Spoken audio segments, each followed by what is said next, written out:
Dino Bob here. Hey, we got job number 5299 for Daniel Broadwell.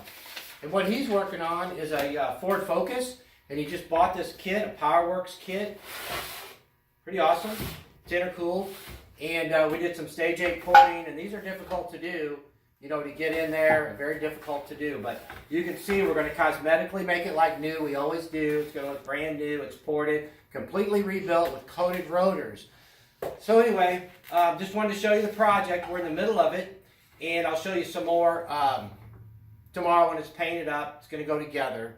And if you have any questions on a Focus, PowerWorks or other kit, call Bob and we'll discuss it. Thanks.